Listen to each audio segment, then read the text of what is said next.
అడవి నుండి అసెంబ్లీ వరకు అందరివాడు బడుగుల బ్రతుకులను బాగు చేయాలనే బాధ్యత ఎరిగిన బాంధవుడు, రైతుల అభివృద్ధి కోసం ప్రతినిత్యం పరితపిస్తున్న అపర భగీరథుడు వేముల వీరేశం.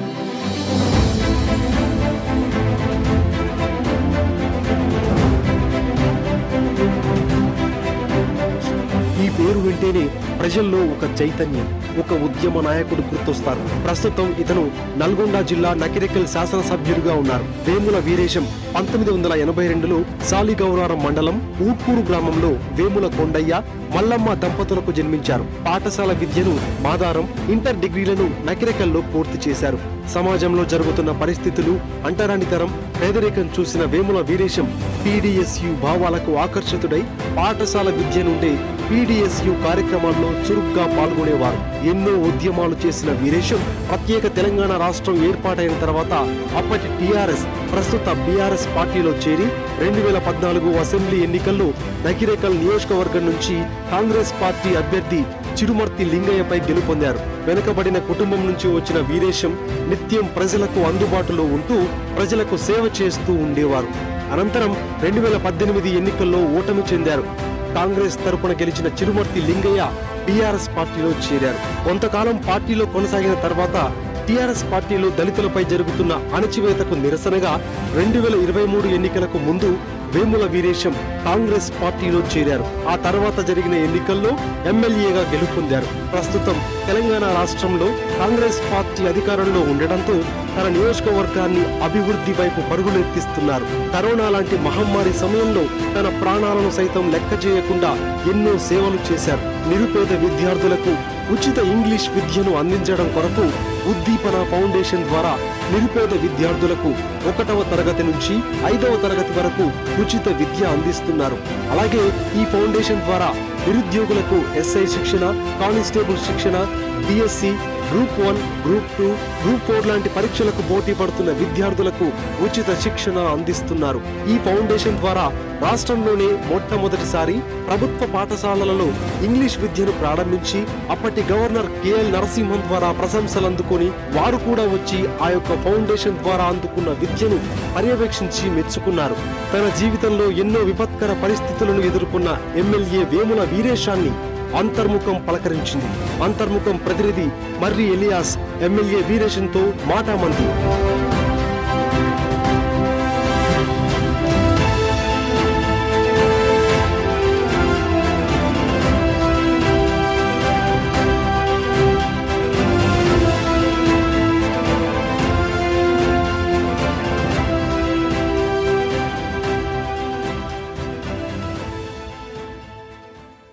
అందరికీ నమస్కారం.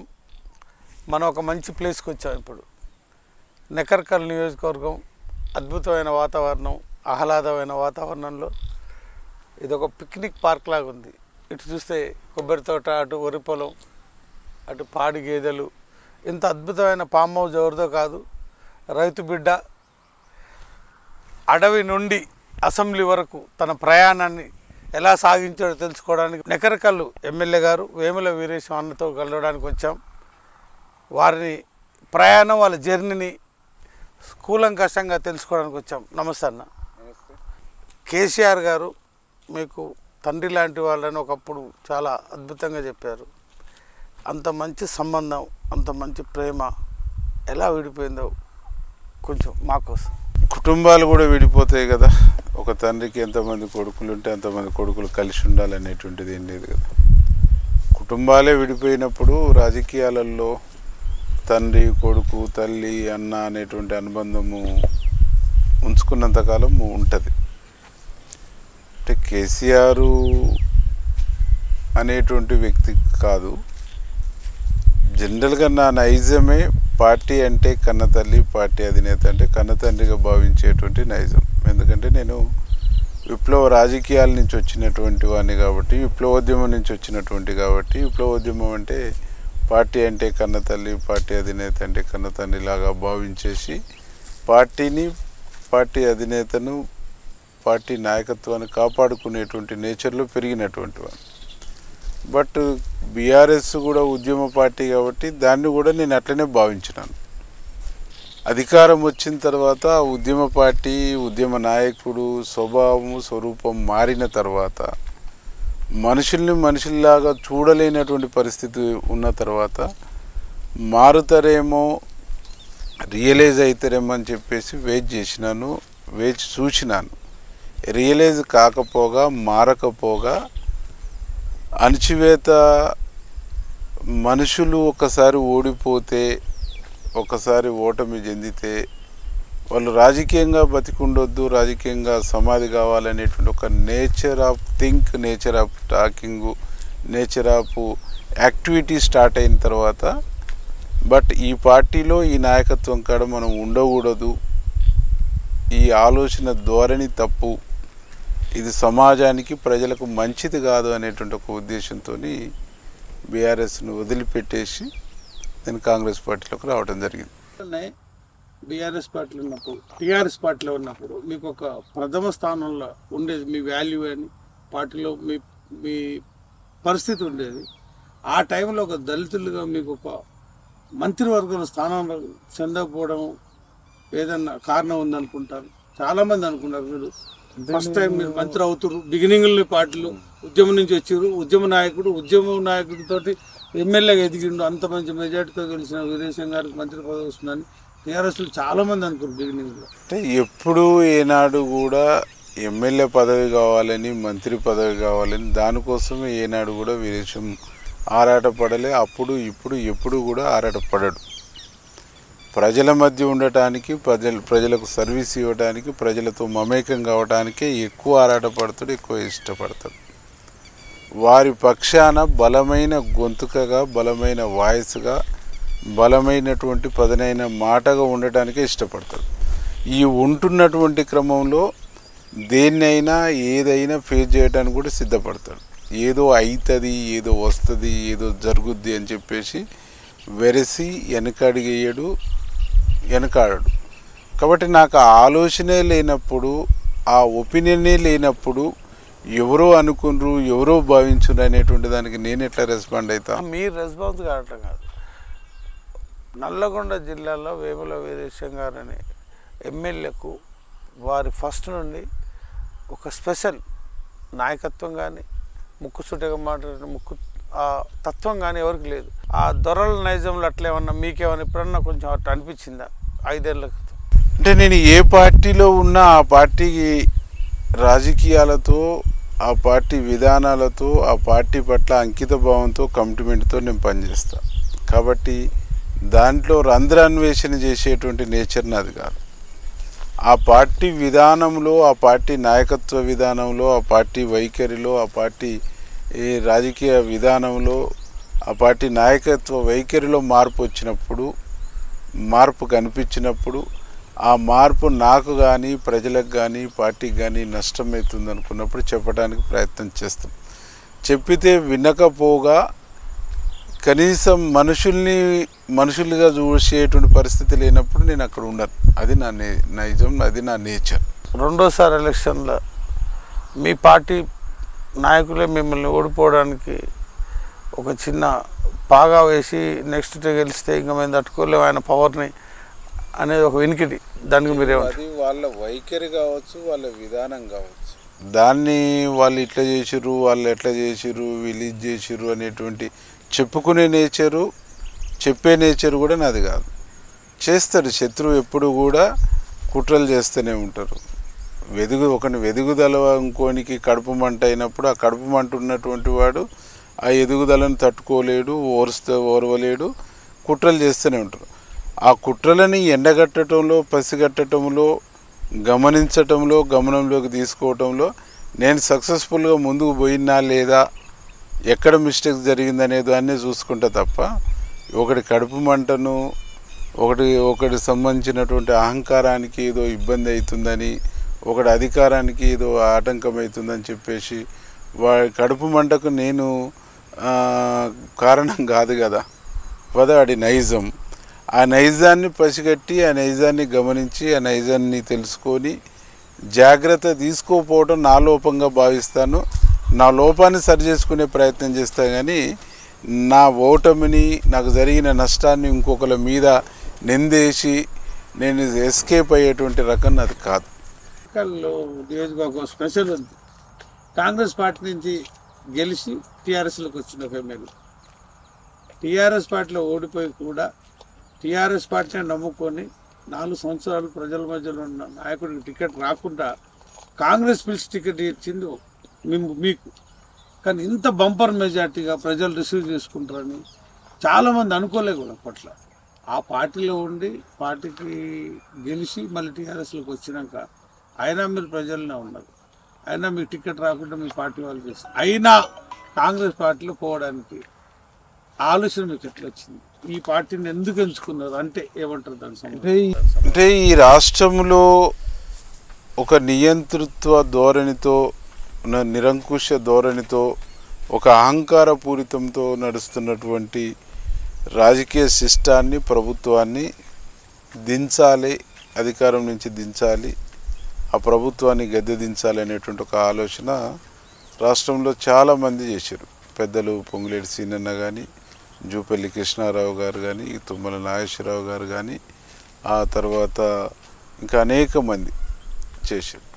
అందులో భాగంగా ఈ జిల్లాలో మందుల సామేలన్న, నేను, ఇంకా చాలామంది బీఆర్ఎస్లో ఉండి అనేక రకాల అవమానాలకు, అనేక రకాల ఇబ్బందులకు గురి చేయబడ్డటువంటి వాళ్ళందరం కూడా ఈ నియంతృత్వ ధోరణి, ఈ అహంకారపూరితమైనటువంటి ధోరణి, ఈ దుర్మార్గమైనటువంటి ధోరణి, ఈసారి ఈ ప్రభుత్వాన్ని గద్దెదించకపోతే సామాన్యుడు లేదు, ఒక ఆలోచన ఉన్నటువంటి వాడు లేదా ఒక ఉద్యమంలో సిన్సియర్గా పనిచేసినటువంటి వాడు, ప్రజల పక్షాన సిన్సియర్గా పనిచేయాలనుకుంటున్నటువంటి వానికి భవిష్యత్తు స్థానం ఉండదు అనేటువంటి ఒక ఆలోచనకు వచ్చేసి ఈ నియంతృత్వాన్ని, ఈ అహంకారాన్ని, ఈ దుర్మార్గమైనటువంటి పోకడల్ని, ఈ దుర్మార్గమైనటువంటి విధానాలకు ఒక చెక్ పెట్టాలనేటువంటి ఒక ఆలోచన చేస్తున్నటువంటి క్రమంలో పెద్దలు పొంగులేటి శ్రీనివాసన్న గారు ఆధ్వర్యంలో అందరం కూడా ఒక ఆలోచన చేసి అనేక సార్లు, వందల సార్లు కూర్చొని మాట్లాడుకొని ఏం చేయాలి, ఎట్లా చేయాలి అనేటువంటి అనేక రకాల చర్చలు, అనేక రకాల డిస్కషన్ చేసిన తర్వాత కాంగ్రెస్ పార్టీ ద్వారా అయితే కొట్టగలుగుతాము, కాంగ్రెస్ పార్టీ ద్వారానైతేనే ఇండిపెండెంట్గా చేద్దాం అనుకున్నాం. ఇండిపెండెంట్గానైతే మళ్ళీ వ్యక్తులం అవుతాం. కాబట్టి ఒక రాజకీయ పార్టీతో మనం మమేకం కావడంతో ఆ రాజకీయ పార్టీ కూడా మరింత బలోపేతమైంది. అట్లా మనం రాజకీయంగా కొట్టొచ్చు అని చెప్పేసి ఆలోచన చేసిన. అప్పటికి రేవంత్ అన్న నాయకత్వంలో, పిసిసి ప్రెసిడెంట్ గారి నాయకత్వంలో ఒక యుద్ధం చేస్తున్నటువంటి పరిస్థితి ఉంది. ఎన్ని కేసులు పెట్టినా, ఎంత ఇబ్బంది పెట్టినా, ఎంత దుర్మార్గంగా వ్యవహరించినా, ఎంత దుర్మార్గమైనటువంటి పద్ధతులు అణచివేయాలని చూసినా అంత రెట్టింపుగా ప్రశ్నించుకుంటూ, రెట్టింపుగా కొట్లాడుకుంటూ పార్టీని బలోపేతం చేసుకుంటూ వస్తున్నాడు. తనకు మనం తోడైతే, తనకు మనం యాడ్ అయితే ఇంకా ఈజీగా ఈ ప్రభుత్వాన్ని కొట్టొచ్చు అనేటువంటి ఆలోచనతో మేము కాంగ్రెస్ వైపు నిర్ణయం తీసుకున్నాం. సంవత్సరం పూర్తయిందండి. ప్రజల్లో ఇప్పుడు ఉన్న పరిస్థితులు కొంత వ్యతిరేకత అయితే ఉంది. అసలు ఇంకా ఏ పథకాలు వాళ్ళ ఇంటికి రాలేదు, ఇంకా ఏ పథకాలు ఇప్పుడు రీసెంట్గా కొన్ని రేషన్ కార్డులు అప్లై చేయటం కానీ అవి కూడా చాలామంది చాలా రకాలుగా అనుకుంటూనే ఉన్నారు. దీని మీద మీ సమాధానం? వ్యతిరేకత స్టార్ట్ అయింది, వ్యతిరేకత మొదలైంది, ప్రజల్లో తీవ్రమైన వ్యతిరేకత ఉన్నది అని చెప్పేసి ప్రతిపక్షాలు చేస్తున్నటువంటి ఒక ఆరోపణ, ప్రతిపక్షాలు చేస్తున్నటువంటి ఒక దాడి, ప్రతిపక్షాలు చేస్తున్నటువంటి ఒక తప్పుడు ప్రచారం, ఒక ప్రచారాన్ని పదే చేస్తే దీన్ని ప్రజల్లోకి వెళ్తుంది. దాన్ని సోషల్ మీడియా వేదికలు కావచ్చు, జనరల్ మీడియా వేదికలు కావచ్చు, లేదు పబ్లిక్ మీటింగ్లో అడ్రస్ చేయడం ద్వారా ఒకటే అంశాన్ని, ఇప్పుడు బీఆర్ఎస్ పార్టీలో ఉన్న కేటీఆర్ మాట్లాడతాడు, బీఆర్ఎస్ పార్టీలో ఉన్న హరీష్ రావు గారు మాట్లాడతాడు, బీఆర్ఎస్ పార్టీలో ఉన్నటువంటి అనేక మంది ఎమ్మెల్యేలు, మాజీ ఎమ్మెల్యేలు, మాజీ మంత్రులు పదే మాట్లాడతారు. ఇట్లా మాట్లాడటం మూలంగా నిజమేనేమో, వాస్తవమేనేమో, సత్యమేనేమో అని చెప్పేసి నమ్మించాలనేటువంటి ఒక ప్రయత్నం చేస్తారు. అస్సలు నమ్ముతలేదు. ఈరోజు మా నియోజకవర్గంలో గ్రామ సభలు జరిగినాయి. మేము అక్కడ ఓపెన్గా ఉన్నాము, ఓపెన్గా కమ్యూనిస్టు పార్టీలో సరే మాట్లాడండి అని మైక్ ఇచ్చేసినాం. ఒకటి రెండు చోట్ల బీఆర్ఎస్ పార్టీ వాళ్ళు వస్తే కూడా రండి మాట్లాడండి, మీ ఒపీనియన్స్ చెప్పండి అని చెప్పినాం. ఈరోజు నిజమైనటువంటి అరువులకు రేషన్ కార్డు ఇవ్వాలనుకుంటున్నాం, నిజమైన అరువులకు ఇండ్లు ఇవ్వాలనుకుంటున్నాం. వ్యవసాయ యోగ్యమైన ప్రతి ఇంచు భూమికి రైతు భరోసా ఇవ్వాలనుకుంటున్నాం. యోగ్యమైనటువంటి ప్రతి ఇంచుకు రైతు భరోసా ఇవ్వాలనుకుంటున్నప్పుడు దాంట్లో ప్రాబ్లం ఉంటుంది. కూలీలు అంటే ఏ భూమి లేని వ్యవసాయ కూలీలకు 20 రోజుల పని దినాలలో పాల్గొంటే చాలు, వాళ్ళకు 6,000 రూపాయలు వ్యవసాయ కూలీలకు ప్రోత్సాహం ఇవ్వాలనేటువంటి ఒక ఆలోచన చేస్తాం. అంటే ఇన్ని స్కీములు చేస్తున్నప్పటికీ కూడా మేము సిన్సియర్గా ఆనెస్ట్గా పనిచేసుకుంటూ పోతున్నాం. పబ్లిసిటీనే ఒక లక్ష్యంగా, పబ్లిసిటీనే ఒక కార్యక్రమంగా పెట్టుకొని మా ప్రభుత్వం, మా గవర్నమెంట్ చేయట్లేదు. ఎందుకు చేయట్లేదంటే పబ్లిసిటీనే ఒక ఈ కార్యక్రమంగా ఎంచుకోవటం ద్వారా మనం టైం ఎందుకు, మనం మాట ఇచ్చినాం చేసుకుంటూ పోదాం అనేటువంటిది మా ముఖ్యమంత్రి గారి ఆలోచన. కానీ గతంలో అక్కడ స్కీము లాంచ్ అవుతుందంటేనే ఇక్కడ పాలాభిషేకాలు, అక్కడ స్కీమ్ లాంచ్ అవుతుందని ఇక్కడ సపోర్ట్లు తాళాలు అనేటువంటి పద్ధతుల్లో జరిగినటువంటి పరిస్థితి నేను కూడా చూసినాను. కాబట్టి భజన చేయించుకోవటం మా ముఖ్యమంత్రికి నచ్చదు, భజన చేసుకోవటం మా ప్రభుత్వానికి ఇష్టం ఉండదు. మా ప్రభుత్వంలో స్వేచ్ఛ ఉంటుంది. నాకున్న అభిప్రాయాన్ని ఏడనైనా ఏ వేదిక మీదనైనా చెప్పొచ్చు. ఒక మంత్రి తనకున్నటువంటి అభిప్రాయాన్ని ఏ వేదిక మీదనైనా ఎక్కడైనా చెప్పొచ్చు. ఒక సాధారణ సభ్యుడు కూడా ఏ వేదిక మీదనైనా చెప్పడు. అంత స్వేచ్ఛాయుతమైన ప్రజాస్వామికయుతమైనటువంటి ఒక వాతావరణం కాంగ్రెస్లో ఉంటుంది. వ్యక్తి సామ్యం, వ్యక్తి నిర్ణయం, వ్యక్తి భజన, వ్యక్తియిజం, వ్యక్తి పూజ అనేటువంటిది బీఆర్ఎస్ పార్టీలో ఉంటుంది. కాబట్టి వ్యక్తి చుట్టూ రాజకీయాలు తిరుగుతాయి, వ్యక్తి చుట్టూ వ్యవస్థ తిరుగుద్ది, వ్యక్తి చుట్టూ గవర్నమెంట్ తిరుగుద్ది, వ్యక్తి సిస్టమ్ తిరుగుద్ది. కాబట్టి వ్యక్తివాదాన్ని, వ్యక్తియిజాన్ని, వ్యక్తిగత దాన్ని వాళ్ళు బాగా ఎక్స్పోజ్ చేసుకుంటారు. కాబట్టి దాంట్లో ఆహా ఓహో అనుకున్నారు. కాబట్టి ఆహా ఓహోనే కిందికి ప్రచారం చేయగలిగారు. కాబట్టి మా దాంట్లో ఒక స్కీములో ఏదైనా మిస్టేక్ ఉంటే నేను డైరెక్టు ముఖ్యమంత్రి పేసికి ఫోన్ చేసి ఇది కరెక్ట్ లేదని చెప్పొచ్చు. నేను డైరెక్టు ఏదైనా మంత్రికి ఫోన్ చేసి మంత్రికే డైరెక్ట్ ఇది కరెక్ట్ లేదని చెప్పొచ్చు. నేను డైరెక్టు ఏ ఆఫీసర్కు, ఏ అధికారికైనా ఇది కరెక్ట్ కాదని చెప్పొచ్చు. ఇది ప్రజాస్వామ్యం. అందులో ఇది లేదు. ఈ ప్రజాస్వామ్యం ఉంది కాబట్టి చూసిరా మీ పార్టీ వాళ్ళు దీంట్లో కరెక్ట్ లేదంటారు కదా అనేటువంటిది దీన్ని పట్టుకొని వాళ్ళు బయట పబ్లిసిటీ చేస్తారు తప్ప చేస్తున్నది. దీంట్లో మా వాళ్ళు మాట్లాడుతుంది ఏముంది, ఇది ఇట్లా కాదు, ఇంకా బాగుంటే బాగుంటుంది, ఇంకా బాగా చేస్తే బాగుంటుంది, ఇంకా ఈ టైపు చేస్తే ఇంకా అద్భుతంగా ఉంటుంది అని చెప్తున్నాం. ఆ స్వేచ్ఛ దీంట్లో ఉంది, ఆ స్వేచ్ఛ అక్కడ లేదు. కాబట్టి ఇలా ప్రజల్లో వ్యతిరేకత వచ్చింది, అప్పుడే గవర్నమెంట్ మీద వ్యతిరేకత వచ్చింది, అంతే గవర్నమెంట్ మీద ఇదైంది అనేటువంటి చెప్పటం ఏదైతుందో అది ఒట్టి ట్రాష్ తప్ప దాంట్లో ఏం లేదు. ఒకసారి అసెంబ్లీలో ఒక సవాల్ చేసింది. ఒకసారి మాట్లాడుతూనే అసెంబ్లీ అన్నారు, ఇది రైట్, పేదల కోసం ఉన్న పార్టీ కాంగ్రెస్, పేదలకి అభ్యుదయం కోసం ఉన్నది పార్టీ కాంగ్రెస్, పేదల్ని బాగు చేయడానికి కాంగ్రెస్. కానీ అట్లా అన్నప్పుడు వాళ్ళు కేటీఆర్ గారు ఒక మాట అన్నారు, కొంచెం హేళన చేసినట్టు మాట్లాడారు. అంటే ఏళన చేయటం అనేటువంటిది, యథేష్కాలు చేయటం అనేటువంటిది, క్రిటిసైజ్ చేయటం అనేటువంటిది వాళ్ళ నేచర్.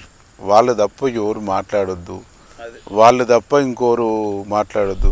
మాట్లాడటం అంటేనే వాళ్ళ పేటెంటు, తెలివి అంటేనే వాళ్ళ సొత్తు, తెలివితోనే వాళ్ళే పెరిగిరు, వాళ్ళే పెద్దయ్యారు తప్ప కింది వర్గాలోళ్ళు, కింది కులాలోళ్ళు వీళ్ళు మాట్లాడొద్దు, వీళ్ళు తెలివిగా ఉండొద్దు, తెలివిగా బతకొద్దు, ప్రశ్నించొద్దు అనేటువంటి ఒక దుర్మార్గమైనటువంటి నేచర్తో ఉన్నారు. కాబట్టి ఆ దుర్మార్గమైన నేచర్ని బదలు కొట్టాలని మేము కాంగ్రెస్లోకి వచ్చినాం. కాబట్టి మేము ఏం మాట్లాడినా వాళ్ళకి నచ్చదు, వాళ్ళకి నచ్చాలని కూడా మేము మాట్లాడము, వాళ్ళకి నచ్చవలసినటువంటి అవసరం కూడా లేదు.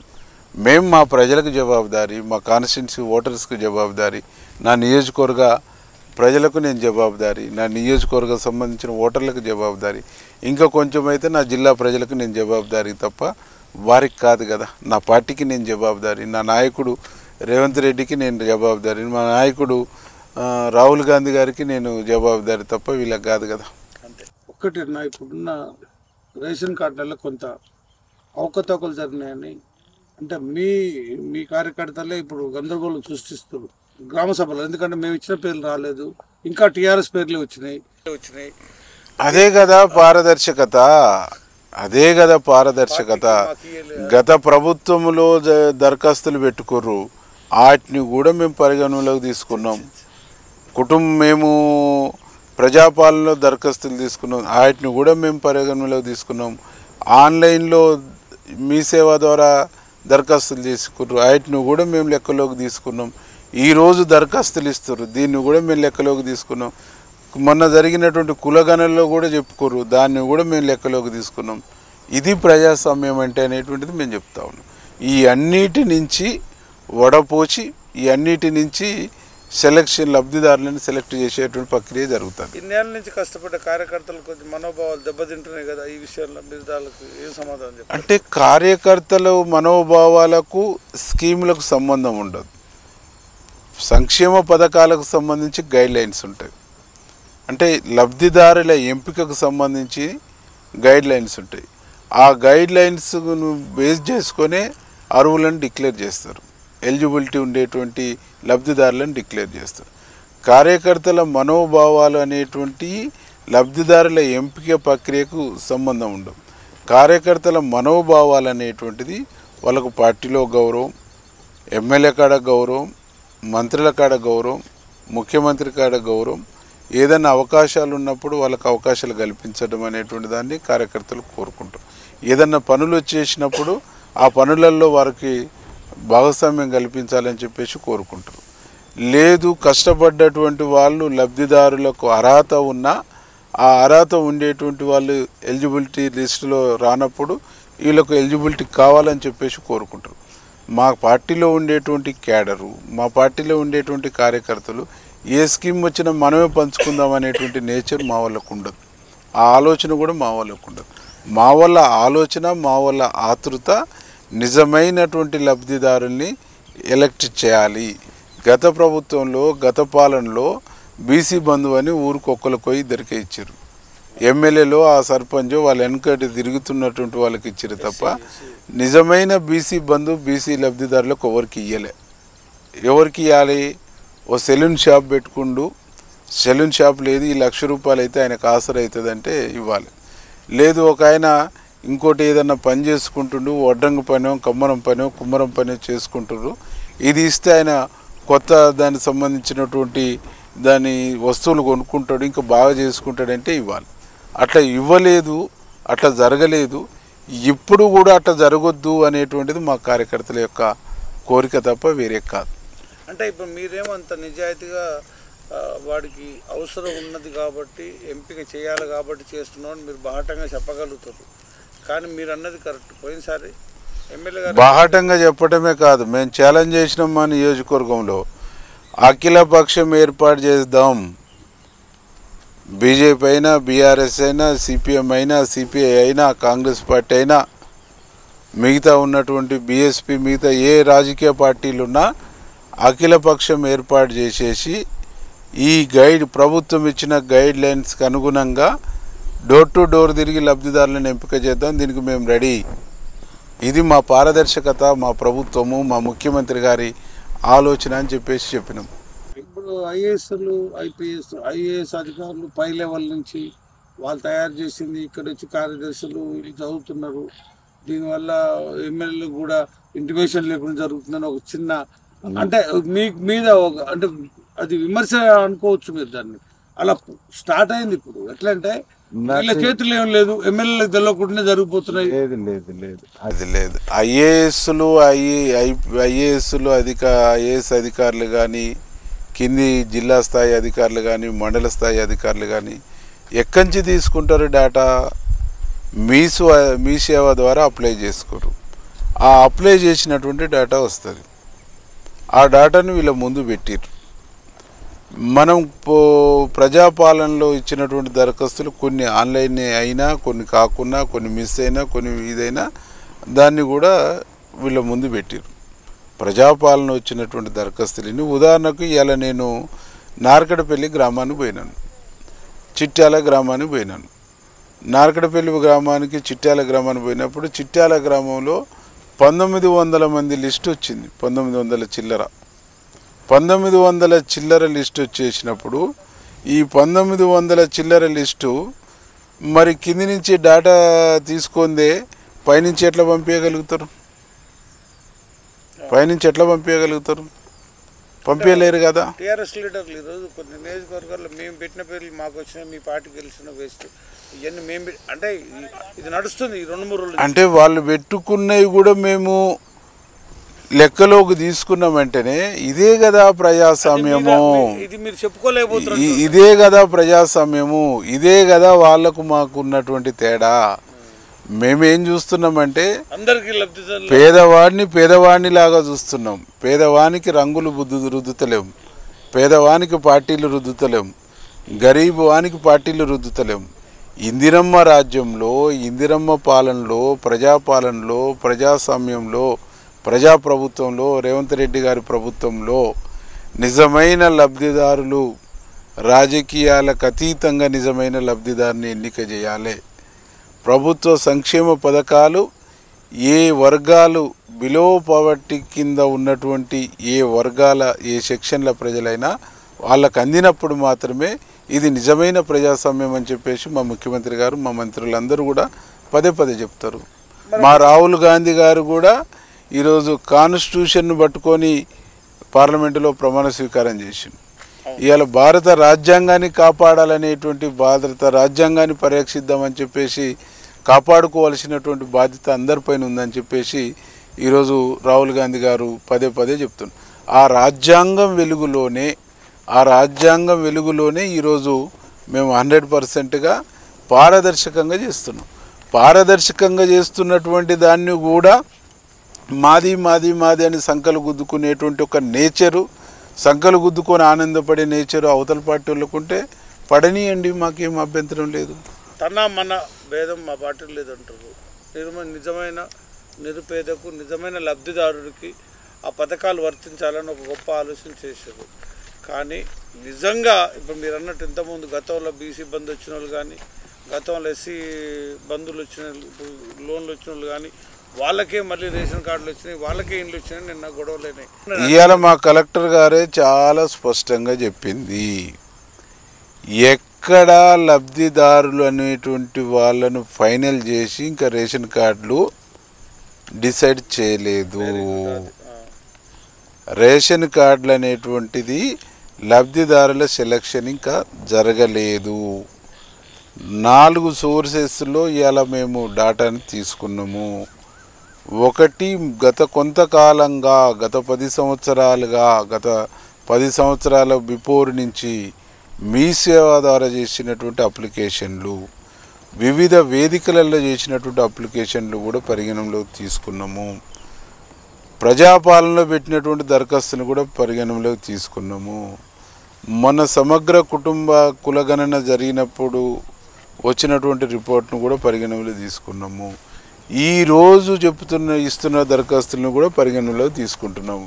ఈ అన్నిటినీ పరిగణనలోకి తీసుకొని రేపు లబ్ధిదారుల ఎంపిక ప్రక్రియ చేస్తామని చెప్పేసి చాలా స్పష్టంగా చెప్పడం జరుగుతాం. మూసి ప్రక్షాళన విషయానికి పోతే ఎక్కువ మీ నియోజకవర్గం ఉంది, ఎక్కువ శాతం మీ నియోజకవర్గంలో ఉంది. అది అంతవరకైనా కంప్లీట్ అవుతుందని ఆశిద్దాం. 100% దాన్ని కంప్లీట్ చేయాలనేటువంటి సంకల్పంతో మా ముఖ్యమంత్రి రేవంత్ రెడ్డి గారు, మా ఇరిగేషన్ మంత్రి ఉత్తమ్ కుమార్ రెడ్డి గారు, ఈ జిల్లా మంత్రి కోమటిరెడ్డి వెంకరెడ్డి గారు కూడా ఉంటూ, మా ఎంపీ గారు, మా పక్క ఎమ్మెల్యే సామేలు, ఈ పక్క అసలు మూసి మొదలయ్యేటువంటి ఎమ్మెల్యే మా కుమ్మం అనిల్ కుమార్ రెడ్డి గారు, పీర్ల ఐలయ్య గారు, మా మునుగోడు శాసనసభ్యులు రాజగోపాల్ రెడ్డి అన్న గారు, అట్లాగే ఇబ్రాహీంపట్నము ఎమ్మెల్యే, వీళ్ళందరూ కూడా బాగా మేమందరం కలిసి ఈ మూసిని ప్రక్షాళన చేసుకోవాలనేటువంటి ఒక సంకల్పంతో, కృతనిశ్చయంతో మేము ముందుకు పోతా ఉన్నాం. ముఖ్యమంత్రి గారు కూడా కమిట్మెంట్తో మూసిని ప్రక్షాళన చేయాలనేటువంటి ఆలోచనతో ఉన్నారు.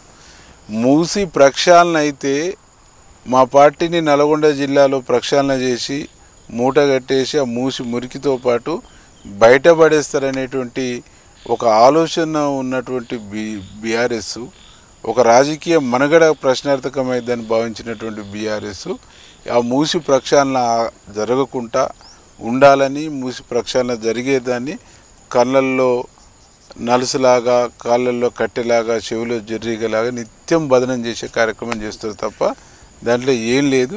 బరాబరి మూసిని ప్రక్షాళన చేయించుకోవడానికి ముందుకు పోతాం. నియోజకవర్గంలో ఈ సంవత్సర కాలంలో మీరు చేపట్టిన పథకాలు కొంచెం మా ప్రేక్షకులు అంటే కొత్త సంబంధించినటువంటిది అంటే మేము ఇంటిగ్రేటెడ్ గురుకుల ఒకటి శాంక్షన్ చేయించుకోగలిగినాం. గతంలో ప్రారంభమై కొనసాగినటువంటి పనుల్ని బ్రాహ్మణ విల్లంల ప్రాజెక్టు కానీ, పిల్లాయిపల్లి ధర్మారెడ్డి కాలువలు, ఐటిపాముల లిఫ్టు, ఇక్కడ 100 పడకల హాస్పిటల్, ఇవన్నిటిని కూడా వేగంగా పూర్తి చేసి కంప్లీట్ చేయడానికి మేము సీరియస్గా ప్రయత్నం చేస్తున్నాం. ఐటిపాముల లిఫ్ట్ అన్నందుకు గుర్తొచ్చింది. ఎన్ని ఎకరాలు దానికి మీ పరిధిలో ఇప్పుడు? దాని 8,056 ఎకరాలు ఇప్పుడున్నటువంటి అంచనాలు. అంటే ఇంకా కొంత చిన్న చిన్న కుంటల్ని ఇవన్నిటిని కూడా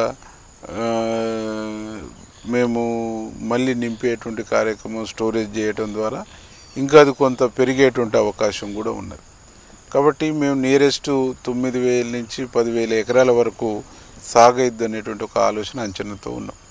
కరోనా టైంలో మీరు చాలా హీరోకులు బిఎల్ఆర్ గారు, మిరాడో ఎమ్మెల్యే గారు, మీ ఇద్దరు సమ్మెంటెన్స్గా బాగా కష్టపడ్డారు.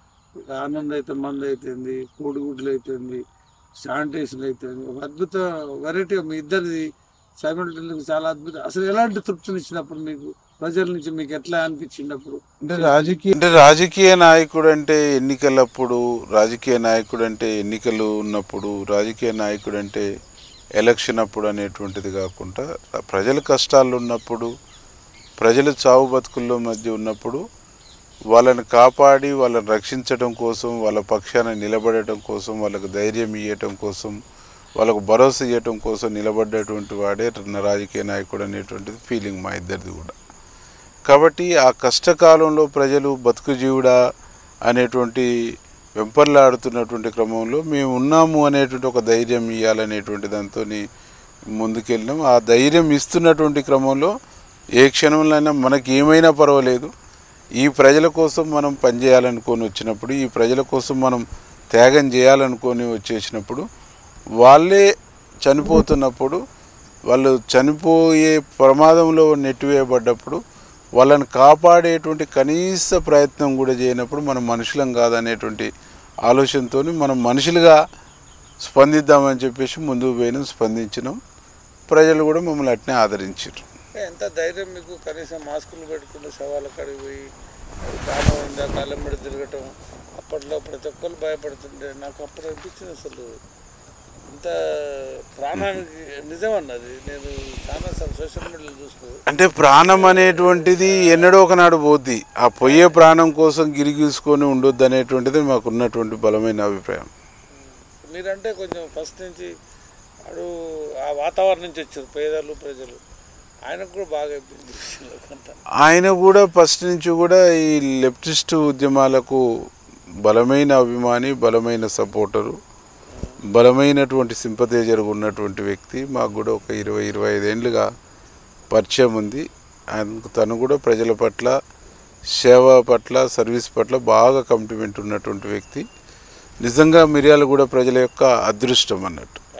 తనను కాపాడుకోవాల్సినటువంటి అవసరం కూడా ఆ ప్రాంత ప్రజలకు ఉన్నది. 100% అది. అప్పుడే నన్ను చూసినాం. మీరంటే నాకు అప్పుడే బాగా అభిమానం ఏర్పడింది. అరే ఇంత కరోనా మంత్రులు బయటకు వెళ్తలేరు, ముఖ్యమంత్రులు అసలు బయటకు వెళ్తారు, ఇలాంటి టైంలో మీరేంది శవాల చుట్టూ తిరుగుతున్నారు. రోజు ఇదే పని నాకు, రోజుకు మీరు అన్యాయం చేస్తారు, రైతులకు ఇబ్బంది పెడుతున్నారని ఒక పెద్ద ధర్నాన్ని మీరు ఆపిరని ఒక బదనాం అయితే మీ మీద ఉంది.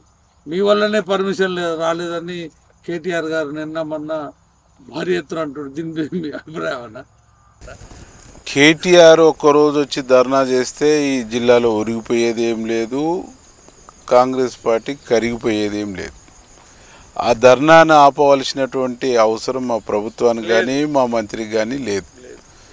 ధర్నాకు పర్మిషన్ అయినా నేనైనా ఎవరైనా ఈ పర్మిషన్ పెట్టుకోవాలి, బ్యాంకులో చాలాన్ తీయాలి, డిఎస్పి కాడ పర్మిషన్ పెట్టుకోవాలి, డిఎస్పి గారు ఎస్పీ గారికి రాసేసి ఎస్పీ గారి నోటీసులు పెట్టేసి పర్మిషన్ తీసుకోవాలి.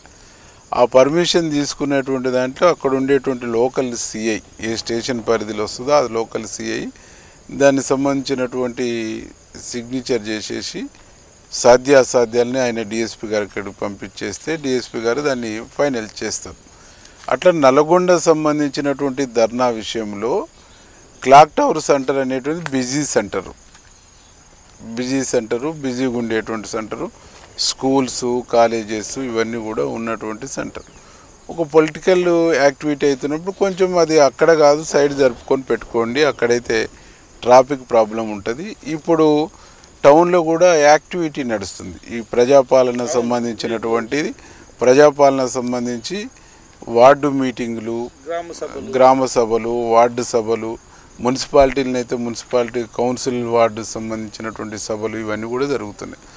ఈ అధికారులు కూడా రాకపోకలు ఇవన్నీ కూడా ఉంటాయి కాబట్టి అవన్నిటిని దృష్టిలో పెట్టుకొని వేరే ప్లేస్ని ఎంచుకోమన్నారు. ధర్నా చేసుకోవటాన్ని వ్యతిరేకించలేదు, ధర్నా చేయటాన్ని వ్యతిరేకించలేదు, వేరే ప్లేస్ని ఎంచుకొని చేసుకోమన్నారు. మేము ఆడనే చేస్తామని చెప్పేసి అక్కడే కావాలని చెప్పేసి అక్కడైతేనే రైతులు వింటారు, వేరే కాడ వినరా? అక్కడైతేనే రైతులకు వినిపిస్తుంది, వేరే కాడ వినిపించదా? కొంచెం జరిపితే రైతులు వినరా? అంటే దీన్ని ప్రతిదాన్ని రాజకీయం చేయాలి, ప్రతిదాన్ని లైవ్లోకి తీసుకురావాలి, నిత్యం చర్చల్లో ఉండాలి, నిత్యం లైవ్లో ఉండాలి అనేటువంటి ఒక దుర్మార్గమైనటువంటి ఆలోచనతో బీఆర్ఎస్ నాయకత్వం చేస్తుంది తప్ప వాళ్ళు మాట్లాడుతున్నదంటే సత్యం లేదు, వాస్తవం లేదు. చివరిగా ఒక ప్రశ్న, ఒక దళిత నాయకుడిగా, ఒక దళిత ఎమ్మెల్యేగా, ఈ దళిత ఒక మాదిగ కోటలో తెలంగాణలో మాదిగలకు వాల్యూ ఉంటారు, బాగా ఎక్కువ జనాభా ఉన్నది, అది ఒప్పుకోవాలము, చెప్పుకోవాలి. ఆ కోట నుంచి మిమ్మల్ని మేము మంత్రిగా చూడొచ్చా? అంటే నాకు ఆలోచన లేదు, నాకు ఆలోచన లేదు, నాకు కావాలనేటువంటి కోరిక కూడా లేదు. కానీ ఈ ప్రభుత్వం మాదిగలకు సంబంధించినటువంటి కేటగరైజేషన్ ఏబిసిడి వర్గీకరణ ఏదైతుందో దానికి కాంగ్రెస్ పార్టీ, కాంగ్రెస్ ప్రభుత్వం, ముఖ్యమంత్రి రేవంత్ రెడ్డి గారు, మా అదే కేంద్ర నాయకుడు మల్లికార్జున ఖర్గే గారు, మా రాహుల్ గాంధీ గారు, సోనియా గాంధీ గారు, ప్రియాంక గాంధీ గారు మా పార్టీ కట్టుబడింది.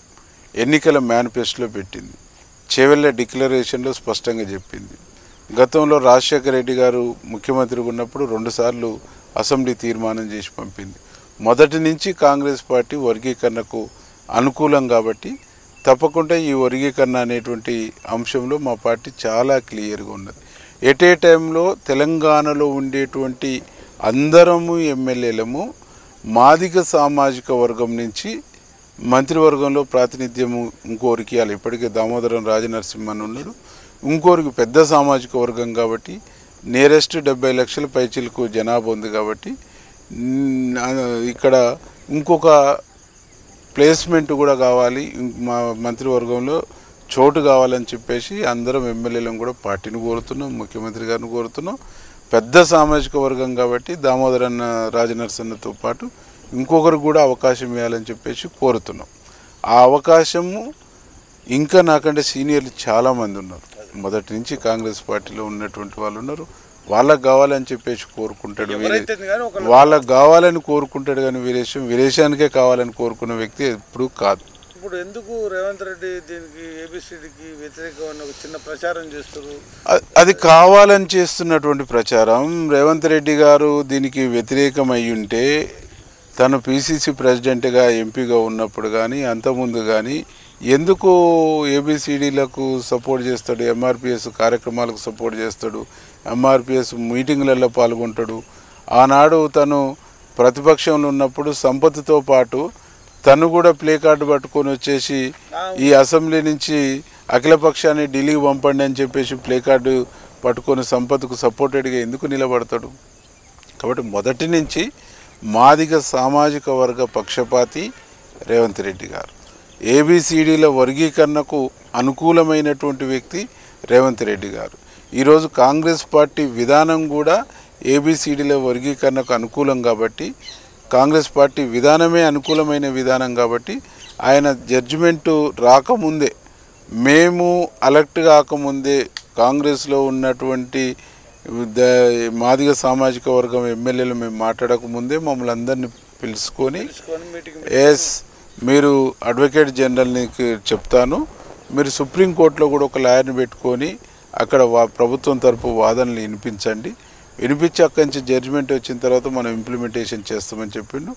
జడ్జిమెంట్ వచ్చిన ఒక 10-15 నిమిషాలనే అసెంబ్లీలో ప్రకటన చేసిండు. అసెంబ్లీలో ప్రకటన చేసి తొందరగా చేస్తామని చెప్పేసి ప్రకటించడం. ప్రకటించిన వెంటనే ఉత్తమ్ కుమార్ రెడ్డి గారి ఆధ్వర్యంలో ఒక కమిటీ వేసిండు. ఆ కమిటీ అనేటువంటిది రాజ్యాంగబద్ధంగా అది చట్టబద్ధత కాదు అని చెప్పేసి లీగల్ ఒపీనియన్స్ వచ్చిన తర్వాత ఇలా ఏకసభ్య కమిషన్ వేసిండు. ఆ కమిషన్ రిపోర్ట్ రాగానే తదుపరి చర్యలు కూడా చేపడతామని చెప్పేసి ముఖ్యమంత్రి గారు చెప్పడం జరిగింది. అంటే తెలుగు రాష్ట్రాల్లో కూడా ఏకసభ్య కమిషన్ వేసినటువంటి రాష్ట్రం తెలంగాణ రాష్ట్రం. ఆంధ్రప్రదేశ్లో కూడా ఇంకా జరగలే, ఇంకా కమిషన్ కూడా వేయలేదు. ఇక్కడ కమిషన్ వేసి కమిషన్ రిపోర్ట్ కూడా రావడానికి సిద్ధంగా ఉంది. కాబట్టి కాంగ్రెస్ పార్టీ, కాంగ్రెస్ ప్రభుత్వం, ముఖ్యమంత్రి రేవంత్ రెడ్డి గారు ఎప్పుడూ మాదిగ జాతి పక్షపాతినే, మాదిగల పక్షపాతినే. మాదిగలు కాంగ్రెస్ వేరు కాదు, మాదిగలు కాంగ్రెస్ను వేరుగా ఎప్పుడు చూడరు. ఆనాడు ఇందిరాగాంధీ నుంచి, అంతకుముందు నెహ్రూ, ఇందిరాగాంధీ, రాజీవ్ గాంధీ, ఈనాడు రాహుల్ గాంధీ, మల్లికార్జున ఖర్గే వరకు, సోనియా గాంధీ, మల్లికార్జున ఖర్గే వరకు కూడా మాదిగ సామాజిక వర్గం మొత్తం కూడా కాంగ్రెస్తోనే ఉంటుంది, కాంగ్రెస్తోనే మమైక్యమై ఉంటుంది. కాంగ్రెస్ నుంచి మాదిగ సామాజిక వర్గాన్ని ఎవరూ వేరు చేయలేరు. ఎవరన్నా వేరు చేస్తామని కలలు కంటే ఈ పగటి కలలే అవుతాయి. Thank you. ఇది అన్న ఆనందమైన మనోవేదన అన్నీ మాకు అద్భుతంగా సమాధానం చెప్పినందుకు మరొకసారి కలుసుకుందాం. థ్యాంక్ యూ అన్న. Thank you.